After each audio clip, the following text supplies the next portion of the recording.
పరిశుద్ధుడు జీవం కలిగిన దేవుని నామంలో మీ అందరికి కూడా ప్రత్యేకమైన వందనాలు తెలియజేసుకుంటున్నాం. ప్రియమైన దేవుని బిడ్డలారా, మరొక తరుణము, మరొక పునరుద్ధాన దినము దేవాది దేవుడు మీ అందరితో కూడా మాట్లాడటకు, నాతో మాట్లాడటకు ఆయన ఇచ్చిన కృప, ఆయన ఇచ్చిన తరుణాన్ని బట్టి ప్రభు వారి కృతజ్ఞతలు చెల్లించుకుంటూ, ప్రియమైన దేవుని బిడ్డలారా, గతించిన వారి నుండి దేవాది దేవుడు తన కృపనిచ్చి, తన ప్రేమనిచ్చి మనల్ని, మన కుటుంబాల్ని ఆయన కాపాడిన విధానం బట్టి ప్రభు వారికి కృతజ్ఞతలు. ఎందు నిమిత్తం కాపాడుతున్నాడు, ఎందు నిమిత్తం మనకు తోడై ఉంటున్నాడంటే అతనికి మనం ప్రేమించేవారుగా ఉన్నాం గనుక. 91వ కీర్తనలో మాట ఉంటుంది, అతడు నన్ను ప్రేమించుచున్నాడు గనుక నేను అతను తప్పించదును అంటాడు. అతడు నా నామం ఎరిగినవాడు గనుక నేను అతన్ని గణపరచదును. ప్రియమైన దేవుడి బిడ్డలారా, ఈ దినం మనకి ప్రేమిస్తున్నాడు దేవుడు. మనకి అనేక శ్రమల నుండి తప్పిస్తున్నాడు, మనకి ఘనతనిస్తున్నాడు, విజయాన్ని ఇస్తున్నాడు, ఆరోగ్యం ఇచ్చి, రక్షణ ఇచ్చి, తన కృప ద్వారా మనల్ని, మన కుటుంబాలని దేవాది దేవుడు కాపాడుతున్న విధానము ప్రభు వారి కృతజ్ఞతలు చెల్లించాలి. దేవుడు అంటున్నాడు, నన్ను ప్రేమించేవారుగా ఉండండి, మిమ్మల్ని నేను తప్పించేవాడుగా ఉంటాను, మీకు నేను ఘనతనిచ్చేవాడుగా ఉంటాను. ఈ దినము దేవుని ప్రేమించే బిడ్డలుగా మనందరం ఉండాలని దేవుడు ఆశిస్తున్నాడు. అట్టి విధంగా ఉందాం, దేవుణ్ణి మహింపరుద్దాం. మంచిది. ప్రియమైన దేవుడి బిడ్డలారా, ఈ దిన లేఖన భాగాన్ని మీకు చదివి వినిపిస్తున్నాను. 2వ దినవృత్తాంత గ్రంథము 20వ అధ్యాయము 11, 12 వచనం మీకు చదివి వినిపిస్తున్నాను. మేము స్వతంత్రించుకునవలనని నీవు మాకిచ్చిన నీ స్వాస్థ్యముల నుండి మమ్మను తోలివేయటకే వారు బయలుదేరి వచ్చి మాకెట్టి ప్రతి ఉపకారము చేయుచున్నారో దుష్టించుము. మా దేవా, నీవు వారికి తీర్పు తీర్చవా? మా మీదకి వచ్చి ఈ గొప్ప సైన్యముతో యుద్ధము చేయుటకును మాకు శక్తి చాలదు, ఏమీయూ చేయుటకును మాకు తోచదు, నీవే మాకు దిక్కు అని ప్రార్థన చేశాను. ప్రియమైన దేవుని బిడ్డలారా, దేవాది దేవుడు ఈ దినం మనతో ఏం మాట్లాడాలని ఆశిస్తున్నారో ఆ మాటల్ని ధ్యానిద్దాం. ఇక్కడ ఎవరు ప్రార్థన చేస్తున్నారు దేవుని కంటే? యెహోషాపాతు రాజు ప్రార్థన చేస్తున్నారు. ఆయనకు వచ్చిన శ్రమను బట్టి, ఆయనకు వచ్చిన బాధను బట్టి, ఆయనకు వచ్చిన కష్టాన్ని బట్టి ఆయన ఏమని ప్రార్థన చేస్తున్నాడంటే, దేవా, ఈ దేశాన్ని మాకు ఇస్తానన్నావు, ఈ దేశంలో మేము నివసిస్తున్నాం, దేవా ఈ దేశాన్ని మాకు వాగ్దానం చేసి ఇచ్చావు, ఈ దేశంలో మా తండ్రుల నుండి నివసిస్తున్నాం, ఇంతవరకు మాకు ఏ కష్టం లేకుండా కాచి కాపాడావు. ఇదిగో మాకొచ్చిన కష్టము, మాకొచ్చిన శ్రమ మీ పాదశంలో పెడుతున్నాం, మాకెవరు దిక్కు లేరు, నీవు తప్పించి మాకు దిక్కు అనేది ఎవరు లేరు అని ప్రార్థన చేస్తున్నాడు యెహోషాపాతు రాజు. ఈ రాజు విషయంలో మనం కొంచెం ధ్యానిస్తే, యూదాకు ఇతను 6వ రాజు, ఇతని తండ్రి ఆషా, అతను గొప్ప రాజు, చాలా మంచి రాజు. ఆయన దేవుని యందు శ్రద్ధ కలిగి, భయభక్తులు కలిగి జీవించాడు గనుక అతని రాజ్య పరిపాలనలో దేశమంతా కూడా నెమ్మదిగా వెళ్ళింది, శాంతిగా వెళ్ళింది. యుద్ధ సమాచారం లేదు, యుద్ధ వాతావరణం ఎప్పుడు కూడా లేదు. దేవుడు ఆ దేశాన్ని నెమ్మదిగా నడిపించాడు ఆయన రాజ్య పరిపాలన చేస్తుండగా. ఆ తండ్రికి పుట్టిన ఆ కుమారుడు యెహోషాపాతు. ఇతని కాలంలో కూడా యుద్ధాలు లేవు, శాంతి సమాధానంతో నడిపించాడు. దేవుడు వారికి తోడే ఉన్నారు. అది నా దేశం గనుక, అది వారందరూ నా బిడ్డలు గనుక, ఆయన యందు భయభక్తులు పూనుకొని జీవించిన వారికి ఏ మేలు కొదువై ఉండదు. దేవుడు వారికి తోడుగా ఉంటాడు గనుక దేశం మీద ఎప్పుడు కూడా నెమ్మదిగా ఉండేది. ఒక శ్రమ వచ్చింది, ఒక కష్టం వచ్చింది, యుద్ధ సమాచారం వచ్చింది. మన 1వ వచనంలో 20వ అధ్యాయం 1వ వచనంలో చూసుకుంటే, కొన్ని దేశపు వారు లేదా కొన్ని తెగపు వారు ఆ దేశం మీదకి దండెత్తి వచ్చారు. ఎవరు అంటే మోయాబు వచ్చాడంట, అమ్మోను రాజులు వచ్చారంట. వీరు ఎందుకు వచ్చారు? యెహోషాపాతు రాజ్యం లేదా యూదా రాజ్యాన్ని స్వతంత్రించుకోవడానికి వచ్చారు, దోచుకోవడానికి వచ్చారు. అయితే యెహోషాపాతు వెంటనే ఏం చేశాడంటే, ఏదో ప్రదేశానికి పారిపోలేదు, ఎవరి సాయమైనా కోరలేదు, ఎవరి నిమిత్తం ఆశించలేదు, లేదా వేరే దేశానికి వెళ్లి, లేదా వేరే దేశస్తులకి, లేదా వేరే దేశపు రాజులకి బతిమాలుకోలేదు. ఈ శ్రమ వచ్చింది, కొంతమంది నా పైకి యుద్ధానికి వస్తున్నారు, మీరు నాకు రక్షించండి, నాకు తోడుగా ఉండండి అని ఎవరికి బతిమాలుకోలేదు. గాని 3వ వచనంలో ఒక మాట ఉంటది, ఆయన యూదా జనాంగాన్ని అందరికి పిలిపించాడంట, సైనికులకి అందరికి పిలిపించాడంట, ఆ యూదా ప్రజలందరికీ పిలిపించాడు. ఆ దేశంలో యెరూషలేములో ఉన్న ప్రాంతంలో ఉన్న ప్రతి ప్రజలకి ఒక సమాచారాన్ని ఇచ్చాడు. ఏమైనా సమాచారం ఇచ్చాడంటే, మనం ఈ దినము ఉపవాస దినము చాటిద్దాం రండి. మొట్టమొదటిగా దేవుడి దగ్గర విచారించాడు, దేవుడికి ప్రార్థన చేశాడు. ప్రార్థన చేసి దేశమంతటా ఒక ప్రకటన ఇచ్చాడు. మనకొస్తున్న ఈ కష్టము, మనకొస్తున్న ఈ యొక్క శ్రమ, మనకు రాబోతున్న ఈ యొక్క ఉగ్రత నుండి తప్పించగలవాడు మన దేవుడు ఉన్నాడు, మనకు తోడై ఉన్నాడు అని ప్రజలందరికీ ఒక ప్రకటన చేసి ఒక దినం మనం ఉపవాస దినం చాటిద్దామని ప్రజలందరికీ ప్రకటించాడు. ఈ దినము మోయలేని భారము మన మీద పడితే, మోయలేని కష్టం మన మీద ఉంటే, మోయలేని అప్పు మన మీద పడితే మనం ఎలా తీర్చగలుస్తాం, ఎలా నడవగలుస్తాం? మనకొచ్చిన కష్టము, ఆ కష్టం నుండి విడిపించుటకు ఎవరు కూడా మనకు లేకపోతే అప్పుడు ఎవరికి మనకు దిక్కు? దేవుడే మనకి దిక్కు. మనం అనుకోవచ్చు, చాలా మంది మాట అంటారు, దిక్కులేని వాడికి దేవుడే దిక్కు అని. తన బిడ్డలమైన మనము మనకొచ్చిన కష్టము, మనకొచ్చిన బాధ వచ్చినప్పుడు, మనకు శ్రమ వచ్చినప్పుడు, మనకి ఇబ్బంది వచ్చినప్పుడు మనకి ఎవరు దిక్కు అని మనం చూస్తాం. మా స్నేహితులు వచ్చి రక్షిస్తారేమో, బంధువులు వచ్చి రక్షిస్తారేమో, లేదా పలానా వాడి దగ్గరికి వెళ్తే నాకు ఆయన ఆదుకుంటాడేమో, ఈ కష్టం నుండి నాకు విడిపించేవాడు ఎవడు, ఈ కష్టం నుండి నాకు రక్షించేవాడు ఎవడు అని ఇతరుల పైన మనం ఆధారపడతాం. వారే మనకి దిక్కు అనుకుంటాం. కొంతమంది మాటల్లో మనం నమ్ముతూ వారు సహాయం చేస్తారంటే వాళ్ళ దగ్గరికి వెళ్తాం. డబ్బు విషయంలో కావచ్చు, లేదా ఇంకేదైనా ఇబ్బంది కావచ్చు, లేదా ఇంకేదైనా కష్టం కావచ్చు. ఎలాంటి కష్టం వచ్చినా, ఎలాంటి విపత్తు వచ్చినా మనం ఇతరుల మీద ఆధారపడడానికి మనం చూస్తాం. ఒకవేళ మనకన్నా బలవంతులేమో వారు మాకు రక్షిస్తారేమో, తోడుగా ఉంటారేమో అని చాలా మంది పైన మనం ఆధారపడతాం. ఈ దినాల్లో మనుషులకి ఉన్న ఈ యొక్క మాట సాధ్యం. చాలా మంది ఆ విధంగా ఆలోచిస్తారు. కానీ ఇక్కడ దేవుని బిడ్డ, ఇక్కడ యెహోషాపాతు రాజు ఆ విధంగా ఆలోచించలే.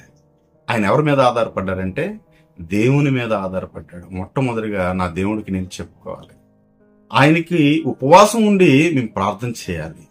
మా ప్రార్థన ఆయన ఆలకించేవాడు, వినువాడు. మా ప్రార్థన విని మాకొచ్చిన ఈ కష్టాన్ని నుండి మాకు దేవుడు విడిపిస్తాడు. అలాంటి ఆలోచన దేవుని బిడ్డలమైన మనలో ఉందా? లేదా ఎవరో ఆదుకుంటారని, ఎవరో మనకి రక్షిస్తారని, ఎవరో మనల్ని విడిపిస్తారని, ఎవరో మన కోసం నించుంటారని మనం వారిపైన ఆధారపడుతూ చివరికి వారందరూ మనకు విడిచిపెడితే ఏ దిక్కు లేకుండా ఇరుక్కునేవారుగా, బాధించేవారుగా, బాధపడేవారుగా, దుఃఖపడేవారుగా, దేవా మాకెందుకు ఈ శ్రమ వచ్చింది, ఎందుకు ఈ కష్టం వచ్చింది, నీ తట్టే ఉన్నాం కదా, మేము మీకు వెంబడిస్తున్నాం కదా, మిమ్మల్ని స్తుతిస్తున్నాం కదా, మీ అందు భయభక్తులు కలిగి మేము ఉన్నాం కదా, మాకు వచ్చిన కష్టం ఏంటని తర్వాత అడుగుతాం, ముందు అడగం. దేవుడు అంటాడు, మీరు ఏ పని చేసినా, ఏ కార్యాన్ని పూనుకున్నా, మీకు ఏ ఇబ్బంది కలిగినా, ఏ కష్టం కలిగినా మీ తండ్రిని నేనున్నాను, నాకు అడగండి. అడుగు ప్రతి వాడికి నేను ఇస్తానంటాడు. తట్టు ప్రతి వారికి తలుపు తీస్తానంటాడు. ఆయన ప్రతి విషయంలో ఆయన తోడుగా ఉంటాడు. 75 కీర్తనలో ఒక మాట ఉంటది. ఏముంటుందంటే, దేవా నీవు సమీపంగా ఉన్నావని మేము కృతజ్ఞతలు చెల్లించుచున్నామంటాడు.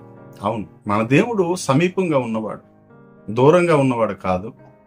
ఆయన నిద్రపోయేవాడు కాదు, ఆయన కునికేవాడు కాదు, ఆయన ఎక్కడో ఉన్నవాడు కాదు. మన పక్కనే ఉంటాడు, మన ఎదుటే ఉంటాడు. నువ్వు తండ్రి అని పిలు, యేసయ్యా అని పిలు, అయ్యా ఈ ఇబ్బందులు నాకు రక్షించవా అని పిలు, కన్నీరు కార్చు, ప్రార్థన చేయి, దేవుడు ఆలకిస్తాడు. ఎందుకంటే ఆయన సమీపంగా ఉన్నవాడు, దూరంగా ఉన్నవాడు కాదు. మన దేవుడు ఎలాంటి వాడు అంటే కునకడు, నిద్రపోడు. తన బిడ్డలకు ఆయన కను చూపుతో చూస్తున్నాడంట. నీ మాటలు వినేవాడు ఆయన, చెవిటివాడు కాదు ఆయన. నువ్వు ప్రార్థిస్తే, నువ్వు గోజాడితే ఆయన వింటాడు. దావీదు ఈ మాట అంటాడు, నేను మొర్రపెట్టినప్పుడు నువ్వు ఆలకించేవాడు, ఆలకించి మాకు ఉత్తరం ఇచ్చేవాడు. అలాంటి గొప్ప దేవుడు మన దేవుడు. ఈ దినం మనం ఎవరిపైన ఆధారపడుతున్నాం, ఎవరు మనకి దిక్కు అని మనం వెళ్తున్నాం, ఆయన మాకు కాపాడతారు, వారే మాకు దిక్కు, లేదా సహాయం చేస్తారు, మా కోసం నిల్చుంటారు అన్నవారు ఎవ్వరు నిల్చోరు. కానీ అందరూ విడిచిపెడతారు, కానీ దేవుడు మాత్రం నిల్చుంటాడు. వేడుకోవాలి ఆయనకి, ఆయనకి బతిమాలుకోవాలి, ఆయనకి ప్రార్థన చేయి, ఉపవాసం ఉండు. నీ కార్యాలు దేవుడు ఎలా సఫలం చేస్తాడో చూస్తావు. నీ పనుల భారము యెహోవా పైన ఉంచుము, అవన్నీ కూడా సఫలం అవుతాయంట. సఫలం చేస్తాడు దేవుడు. ఎలాంటి కష్టమైనా సరే, ఎంత ఇబ్బంది వచ్చినా సరే, ఎంత అనారోగ్యమైనా సరే దేవుడు విడిపించేవాడు. ఎప్పుడు? ఆయన పైన మనం ఆధారపడినప్పుడు. నీవే మాకు దిక్కు అని యెహోషాపాతు ప్రార్థన చేస్తాడు. ఉపవాసం ఉండి ప్రార్థన చేస్తాడు. మాకు శక్తి లేదు, మాకు బలం లేదయ్యా, అవతల వారు మా పైకి వస్తున్నాడు దండెత్తి, మా శత్రువులు మా పైకి వస్తున్నారు, రక్షించేవాడు నీవే. ఈ దేశాన్ని మాకు స్వతంత్రించుకోమన్నావు, ఈ దేశాన్ని మాకు ఇచ్చావు. ఇంతవరకు మా దేశం నెమ్మదిగా ఉంది, చాలా చక్కగా ఉంది, కాపాడావు, మాకు తోడుగా ఉన్నావు, పాలు తేనెలు ప్రవహించే దేశం ఇచ్చావు, చక్కగా ఉన్నాం మేము. ఇప్పుడు మాకు వస్తున్న ఇబ్బంది, ఇప్పుడు మాకు వస్తున్న కష్టము, ఇప్పుడు వస్తున్న శత్రువులను బట్టి మేము ప్రార్థన చేస్తున్నాం ప్రభువా. వారితో యుద్ధం చేయటం మాకు శక్తి లేదు, వారితో కలహం పడటకు మాకు శక్తి లేదు, వారికి జయించుటకు మాకు శక్తి లేదు. నీవే మాకు దిక్కు అని ప్రార్థన చేస్తాడు. ఆ విధంగా నువ్వు నేను ప్రార్థన చేస్తున్నావా? ప్రార్థన చేస్తే దేవుడు మనకి విడిపించేవాడుగా ఉన్నాడు. ఇదేనో నీకు అనేక మంది అనొచ్చు, నీ సొత్తుని తీసుకొని మేమేమో నువ్వు ఏం చేసుకుంటావు చేసుకో, ఎవరికి దిక్కో నువ్వు చెప్పుకో. కొంతమంది నిందలు వేస్తారు, కొంతమంది అవమానపరుస్తారు, కొంతమంది అపవిత్రమైన మాట్లాడుతూ జగడంలాడుతూ మీతో. మీరు ఎవరితో చెప్పుకుంటారో చెప్పుకోండి, మీకు మేము సాధిస్తాం, మీకు మేము బాధిస్తాం, మిమ్మల్ని మేము ఇక్కడ నుండి తోలేస్తాం, లేదంటే ఈ ఇంటి నుండి మీకు గెంటేస్తాం, మీకు ఎవరు దిక్కున్నారో వారి దగ్గరికి వెళ్ళండి మీరు అని చెప్పేవారు ఉన్నప్పుడు తిరిగి వారితో ఆర్గ్యుమెంట్ చేయక, వారితో మనం జగడమాడక, మనకు దిక్కున్నవాడు మనకు ఒకరు ఉన్నారు, ఆయనే యేసయ్య. మనం ఆయనకి చెప్పుకుందాం, మన కష్టాన్ని ఆయనకి చెప్పుదాం. ఆయన వినువాడు, ఆ కష్టం నుండి మనకు విడిపించేవాడు. ఎవరు ఏమన్నా సరే నాకు ప్రార్థన చేయండి అంటాడు. శత్రువుల నిమిత్తం నన్ను ప్రార్థన చేయండి, మిమ్మల్ని నేను విడిపిస్తాను, మిమ్మల్ని నేను రక్షిస్తాను, మిమ్మల్ని నేను తోడుగా ఉంటాను వాగ్దానం చేస్తాను. ప్రియమైన దేవుడి బిడ్డలారా, యెహోషాపాతు ఆ విధంగా ప్రార్థన చేశాడు. నీవు మాకు దిక్కయ్యా, మా శత్రువులను మీరు జయించుటకు మాకు శక్తి లేదు, మేము బలహీనులుగా ఉన్నాం, మాకు బలాన్ని ఇవ్వు అని ప్రార్థన చేసినప్పుడు దేవాది దేవుడు యెహోషాపాతు ప్రార్థన, ఆ యూదా జనుల ప్రార్థన, ఆ యెరూషలేము ప్రాంతంలో ఉన్న కుటుంబాల ప్రార్థన దేవుడు ఆలకించాడు. దైవజనుల పైకి ఆయన ఆత్మ వచ్చి, ఓ దైవజనుడు అంటాడు, అజేయులు అనే దైవజనుల మీదకి ఆయన ఆత్మ వచ్చినప్పుడు ఆయన ఏమంటాడంటే, యూదా జనులారా, యెరూషలేము ప్రాంతం వారులారా, యెహోషాపాతు రాజా, ఈ యొక్క కష్టం నుండి విడిపించేవాడును నేను. యుద్ధం చేసేది మీరు కాదు, యుద్ధం నాదే, నేనే యుద్ధం చేస్తాను, మీరు చేయవసరం లేదు అని బలపరుస్తాడు. దేవుని ఆత్మ ఆయన పైకి వచ్చినప్పుడు, ఆయన వీరితో మాట్లాడినప్పుడు వీరందరూ కూడా ధైర్యం పొందుకుంటారు, మనోబలాన్ని పొందుకుంటారు, వీరి శక్తిని పొందుకుంటారు. వీరందరూ కూడా యుద్ధ కవచములు ధరించుకొని సితారాలు వాయిస్తూ దేవుని స్తుతిస్తూ ప్రార్థిస్తూ వెళ్తారంటే ఎక్కడికి? యుద్ధానికి సిద్ధపడ్డారు. ఎందుకంటే మా దేవుడు మాకు ముందుగా ఉన్నాడు. దావీదు ఎక్కడికి యుద్ధానికి వెళ్ళినప్పుడు కూడా దేవుడికి ప్రార్థన చేస్తాడు. దేవా, ఈ ఫిలిష్తీయులను నేను జయిస్తానా అంటాడు. ఈ యొక్క అమాలేకుల ద్వారా నేను జయం పొందుతానా, విజయం పొందుతానా, ఈ మిథ్యానుల మీదకి నేను వెళ్తున్నాను, నాకు విజయం వస్తుందా దేవా అని దేవుణ్ణి ప్రార్థించేసి వెళ్తాడు.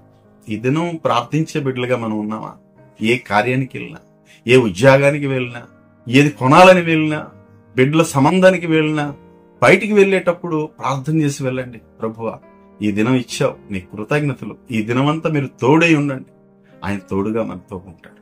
ప్రార్థన చేసే అనుభవం క్రైస్తవ బిడ్డలకు ఉండాలి. క్రైస్తవ బిడ్డలకి ప్రార్థన ఎలాంటిదంటే ఊపిరి వంటిది. అనుక్షణం ప్రార్థనలో ఉండాలి. ప్రభువా, ఇదిగో పలానా స్థలానికి వెళ్తున్నాను, అక్కడ నువ్వు మాకు తోడుగా ఉండు, మమ్మల్ని రక్షించు. లేదా పలానా కార్యం మీద వెళ్తున్నాం, ఆ కార్యం నువ్వు సఫలం చేయి. అనేక దినాలకు వెళ్తున్నాం కానీ కార్యం అవ్వడం లేదు, అక్కడ కార్యం సఫలం చేయని ప్రార్థన చేస్తున్నావా? లే మన ఇష్టం వచ్చినట్టుగా మనం వెళ్తున్నావా? ఆ విధంగా ఉండకూడదు. దేవుణ్ణి ప్రార్థన చేసి వెళ్ళండి. ప్రతి కార్యము అది సఫలపరుస్తాడు దేవుడు. అది ఎలాంటిదైనప్పుడు కూడా దేవుడు మనకు తోడుగా ఉంటాడు. ఎప్పుడైతే దేవుడు మాకు తోడై ఉన్నాడు, దేవుడు మాకు అండగా ఉన్నాడని వీరు తెలుసుకున్నారో వారు ముందుకు సాగారు.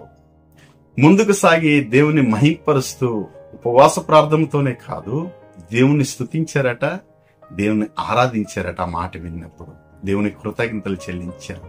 అయితే దేవుడు ఏం చేశాడో తెలుసా? వీరు యుద్ధం చేయకుండా ఆపివేశాడు దేవుడు. ఎందుకంటే యుద్ధం యెహోవాదే. దేవుడు యుద్ధం చేశాడు వెళ్ళి. వీళ్ళకన్నా ముందుగా వెళ్ళాడు దేవుడు. ఒక మాటగాళ్ళు పెట్టాడట దేవుడు. వారిలో వారు చంపుకున్నట్టుగా, వారందరిని హతం చేసినట్టుగా దేవుడు ఒక్కడిని కూడా మిగిలించలేదు. వీరు స్తుతించినందుకు, వీరు ప్రార్థన చేసినందుకు దేవుడు ఆనందించాడు. నా బిడ్డలు ఎక్కడ కష్టపడకూడదు, నా బిడ్డలు ఎక్కడ ఇబ్బంది పడకూడదు ఆయనకి ప్రేమ మన పట్ల. చూడండి, వారు ఆశించారేమంటే మా దేశాన్ని మేము రక్షించుకుంటే చాలు, ఈ శత్రువుల నుండి దేవుడు మాకు విడిపిస్తే చాలు, మా రాజ్యం నెమ్మదిగా ఉంటే చాలు. వీరి యొక్క అవసరాలు ఇవే. వీటి నిమిత్తం వీరు ప్రార్థన చేశారు. కానీ దేవుడు అక్కడ ఏం చేశాడంటే యుద్ధం చేయకుండా కూడా వీళ్ళకి ఆపివేశాడు. దానితో పాటు వీళ్ళు ఎప్పుడైతే వెళ్ళారో, ఎప్పుడైతే ఆ యుద్ధ ప్రదేశానికి వెళ్ళారో, యుద్ధం చేయడానికి సిద్ధపడి వీరు వెళ్ళినప్పుడు వారందరట శవాలై పడి ఉన్నారట. అందరూ చచ్చిపోయి ఉన్నారు అక్కడ. చూడండి ఎంత అద్భుతం చేశాడు దేవుడు. ఏమనుకున్నారంటే దేవుడు మాకు విజయాన్ని ఇస్తానన్నాడు, దేవుడు మాకు రక్షిస్తానన్నాడు, మేము వెళ్ళాలి, యుద్ధం చెయ్యాలి అనుకున్నారు వీళ్ళు. కానీ దేవుడు ఆ యుద్ధం కూడా లేకుండా చేశాడు. వీళ్ళు అనుకున్నది ఒకటి, దేవుడు ఆస్వాదించేది రెండంతలుగా ఉంటది, యోబుని ఆస్వాదించినట్లుగా. అంతేకాదు, వారి దగ్గర పడి ఉన్న ధనము, ఐశ్వర్యం, బంగారము, అనేకమైన వస్తువులు, అనేకమైన వస్త్రాలు, అవన్నీ దోచుకోవడానికంట 3 దినాలు పడ్డాయంట. 3 దినాలంట అవన్నీ కూడా వారు తీసుకువెళ్ళడానికి, ఆ సామాగ్రి అంతా. దేవుడు చూడండి, వీరు వెళ్ళారు యుద్ధానికి, యుద్ధం చేయకుండా అక్కడి నుండి వీరికి సంపదనిచ్చాడు దేవుడు, ఐశ్వర్యాన్ని ఇచ్చాడు వారికి.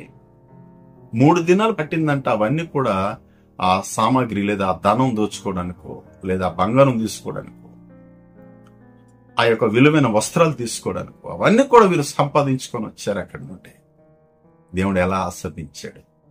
వీళ్ళు అనుకున్నది ఏమంటే దేశాన్ని రక్షిస్తే చాలు అనుకున్నారు. కానీ దేశంతో పాటు దేశానికి అభివృద్ధిని కూడా దేవుడు ఇచ్చాడు.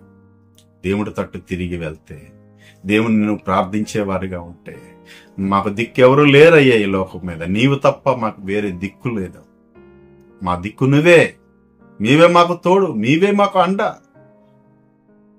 కొండల తట్టు కన్నులు ఎత్తుచున్నామయ్యా, మాకు సహాయం ఎక్కడి నుండి వస్తుందని, నీ దగ్గర నుండి మాకు వస్తుంది. ఎందుకంటే నీవు మాకు దిక్కై ఉన్నావు, నీవు మాకు తోడై ఉన్నావు గనుక రక్షించేవాడు నీవు అని యెహోషాపాతు, ఆ జనులు, సకల జనులు కూడా ప్రార్థన చేసినప్పుడు దేవుడు ఆ ప్రార్థన ఆలకించాడు. వారు పాటలు పాడుతూ, స్తుతిస్తూ, మహింపరుస్తూ దేవుడి కోసం ముందుకు సాగారు గనుక దేవుడు వారు ఆస్వాదించాడు. స్తుతి మన స్థితి మారుస్తుందంట. స్తుతి మన స్థితి మారుస్తుంది. ప్రియమైన దేవుని బిడ్డలారా, నీ స్తుతిని దేవుడు వింటాడు, నీ ఆరాధన దేవుడు ఆలకిస్తాడు, నీ ప్రార్థన దేవుడు ఆలకిస్తాడు. నా బిడ్డ నన్ను మహింపరుస్తున్నారు, నన్ను గణపరుస్తున్నారు, నా బిడ్డలకి నేను తోడుగా ఉంటాను, నా బిడ్డలకి నేను అండగా ఉంటాను, నా బిడ్డల చుట్టూ నేను కంచె వేస్తాను, నా బిడ్డల కుటుంబం చుట్టూ నేను కంచె వేసి కాపాడుతాను, వారి బిడ్డలను కాపాడుతాను, వారి సంతానాన్ని కాపాడుతాను, వారిని ఆశీర్వదిస్తాను. ఎప్పుడు నువ్వు అనుక్షణం ప్రార్థించేవాడుగా ఉంటే. మాకు తోడు ఎవరూ లేరు ఈ లోకం మీద, మాకు తోడు మా దేవుడే, మాకు దిక్కు మా దేవుడే. మేము మాకు కష్టం వచ్చినా, మాకు బాధ వచ్చినా, మాకు అనారోగ్యం వచ్చినా, మాకు శ్రమ వచ్చినా మేము ఎవరి దగ్గరికి వెళ్ళం, మాకెవరు దిక్కు లేరు ఈ లోకం మీద, మా దేవుడే మాకు దిక్కు కనుక మా దేవుడికి మేము చెప్పుకుంటాం. మా దేవుడు విడిపించేవాడు, మా దేవుడు రక్షించేవాడు, మా దేవుడు కాపాడువాడు, మా దేవుడు ఆరోగ్యం ఇచ్చేవాడు. అట్టి విశ్వాసము మనలో ఉన్నప్పుడు ఆ దినం యెహోషాపాతుని ఏ విధంగా విడిపించాడో, ఏ విధంగా రక్షించాడో ఆ రాజ్యాన్ని, ఏ విధంగా వారికి ఐశ్వర్యంతో నింపాడో, ఈ దినం కూడా దేవుడు మీతో వాగ్దానం చేస్తున్నాడు. ప్రియమైన దేవుని బిడ్డలారా, అదే ఐశ్వర్యాన్ని మీకు ఇస్తాడు, అదే విజయాన్ని మీకు ఇస్తాడు, అదే ఆనందాన్ని మీకు ఇస్తాడు, అదే సంతోషాన్ని మీకు ఇస్తాడు, అదే ఆరోగ్యాన్ని మీకు ఇస్తాడు. మీ శ్రమలన్నిట్లో ఆయన తోడై ఉండి మీకు సంతోషం అనుగ్రహించి ముందుకు నడిపిస్తాడు. ఎప్పుడు ప్రార్థన చేసేవారుగా, నీవే మాకు దిక్కని మనం ప్రార్థన చేసేవారిగా ఉన్నప్పుడు దేవుడు మనల్ని కాపాడుతాడు. ఈ దినం మనకి దిక్కెవరు? మన దేవుడే మనకి దిక్కు గనక దేవుడు మహింపరుద్దాం, ప్రార్థన చేద్దాం. అందరూ కూడా తల్ల వస్తే ప్రార్థనలో ముందుకు వెళ్దాం. మహాపరిశుద్ధమైన ప్రభువా, ప్రేమ కలిగిన మా తండ్రి, దయ కలిగిన మా దేవా, మీ కృతజ్ఞతలు, స్తుతులు, స్తోత్రాలు చెల్లించుకుంటున్నాం. ఈ దినం నా తండ్రి యెహోషాపాతు రాజు నిమిత్తం మాట్లాడారు. నా తండ్రి, వాళ్ళ పైకి శత్రువులు వచ్చినప్పుడు, ఆ రాజ్యాన్ని వారు స్వతంత్రించుకుంటానని వచ్చినప్పుడు, నా ప్రభువా, మీ బిడ్డలు ఉపవాస దినం చాటించి అయ్యా మిమ్మల్ని ప్రార్థన చేశారు. నా తండ్రి, యేసయ్య తండ్రి, ఆ ప్రార్థన మీరు ఆలకించారు. ఎటువంటి ప్రార్థన అంటే, మీవే మాకు దిక్కు. అవును తండ్రి, ఈ లోకం మీద మాకెవరు దిక్కు లేరు. మాకు వారితో జయించుటకు శక్తి లేదు, వారితో విజయం పొందుటకు మాకు శక్తి లేదు, బలం లేదు. నీవు తప్ప మాకు రక్షకుడు లేడు, నీవు తప్ప మాకు దిక్కు లేడని నా ప్రభు ప్రార్థన చేసినప్పుడు ఆ దేశాన్ని నా తండ్రి తిరిగి నెమ్మదినిచ్చావు. ఐశ్వర్యతో నా తండ్రి నింపావు. నా తండ్రి మీ కృతజ్ఞతలు. ఈ దినం మా పైకి వచ్చిన ఎలాంటి విపత్తు అయిన తండ్రి, నీవు విడిపించేవాడు, నువ్వు రక్షించేవాడు. ఇదిగో మీ పాదశంలో పెడుతున్నావు. నీవే మాకు దిక్కు అయి ఉన్నావు తండ్రి. మేము ప్రార్థన చేస్తాం. చూస్తున్న ప్రతి బిడ్డని మరొకసారి మీరు జ్ఞాపకం చేసుకొని మీ కృపలో వర్ధిలింపజేయమని, అనారోగ్య పరిస్థితుల్లో ఉన్న ప్రతి బిడ్డని మీరు దీవించి ఆస్వాదించమని అయ్యా మరొకసారి మీ కృతజ్ఞతలు మేము చెల్లించుకుంటున్నాం. దిక్కు అయి ఉన్న మా దేవా, మీకు స్తుతులు చెల్లించుకుంటూ మీరే మహిమ పొందుకోమని యేసుని నామములో చిన్న ప్రార్థనని వేడుకుంటున్నాను. ఆమేన్. దేవుడు మిమ్మల్ని అందరినీ దీవించి ఆస్వాదించునుగాక. ఆమేన్.